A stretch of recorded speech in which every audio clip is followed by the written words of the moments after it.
Hello everyone, আজ আমি চলে এসেছি তরমুজ দিয়ে সাবুদানা দুধের সংমিশ্রণে রমজান স্পেশাল ঠান্ডা ঠান্ডা শরবত রেসিপি নিয়ে। হ্যালো গাইস, আসসালামু আলাইকুম। আমার টুকিটাকি চ্যানেলের পক্ষ থেকে আপনাদের সবাইকে স্বাগত জানাচ্ছি আমার এই আজকের রেসিপিটা দেখার জন্য। আশা করছি খুব ভালো লাগবে। তো রেসিপিটা তৈরি করার জন্য আমি প্রথমে এখানে হাফ কেজি দুধ নিয়েছি আর এখানে 1 চামচ পরিমাণ চিনি নিয়েছি। আর সাবুদানা আমি ভিজিয়ে রেখেছি প্রায় 10 মিনিট আগে। দেখুন ভিজে একদম ফুলে উঠেছে। সাবুদানা আমি খুব ভালো মতো ধুয়ে পরিষ্কার করে ভিজিয়ে রেখেছিলাম ছড়া দিয়ে। তো দেখুন একদম ঝরঝরা হয়ে গিয়েছে। এবার আমি এই সাবুদানা দুধের মধ্যে দিয়ে দেব। আমি দুধের মধ্যে দিয়ে কিন্তু আমি খুব বেশি জাল করব না, নয়তো ঘন হয়ে যাবে আর শরবতটা খেতে কিন্তু ভালো লাগবে না। আর সাবুদানাটা যাতে একদম ঘন না হয়ে যায় সেজন্য আমি সামান্য একটু পানি দিয়ে দিলাম, হাফ কাপের মতো। তো এই পর্যায়ে দুধটা বলক আসলে আমি নামিয়ে নেব। আপনারা জানেন সাবুদানাটা খুব বেশি জাল হলে কিন্তু অনেকটা ঘন হয়ে আসে।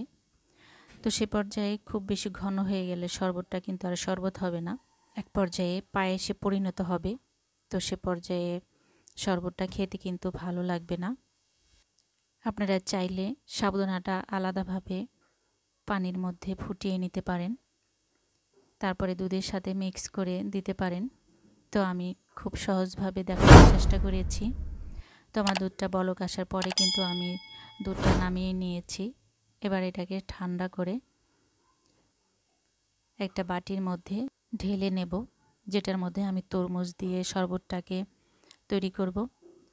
তো এই বাটির মধ্যে আমার দুধটা কিন্তু ঠান্ডা হয়ে গিয়েছে। এবার আমি দুধটাকে ফ্রিজে রেখে দেব ঘন্টা খানিকের জন্য। তো এদিকে আমি তরমুজটাকে কেটে নেব কুচি কুচি করে। আমি একটা তরমুজের মাঝের অংশটা রেখে দিয়েছিলাম শরবত তৈরি করার জন্য। তো আমি এখান থেকে কিছুটা অংশ একটু বড় সাইজ করে চামিচ দিয়ে আমি করে নেব। এটা অপশনাল, আপনারা চাইলে এটা করতেও পারেন আর স্কিপ করতেও পারেন। তো আমি একটা করে নিচ্ছি। তো একটু গোল ধরনের হবে এরকম চাকা চাকা, আমি একটা ডেকোরেশন করার জন্য করছি। আপনারা চাইলে একটা করতেও পারেন, নাও পারেন।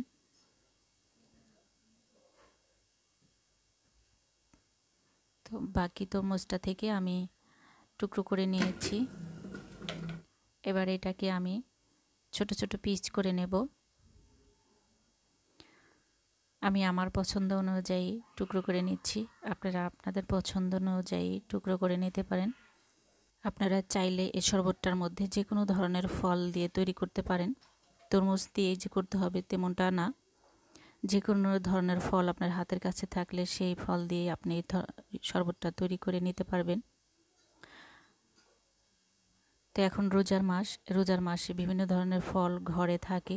তো আপনারা আপনাদের পছন্দ অনুযায়ী ফল দিয়ে শরবতটাকে তৈরি করে নিতে পারেন। আমার চ্যানেলে আরও একটা শরবতের রেসিপি দেওয়া আছে, ফলের শরবত।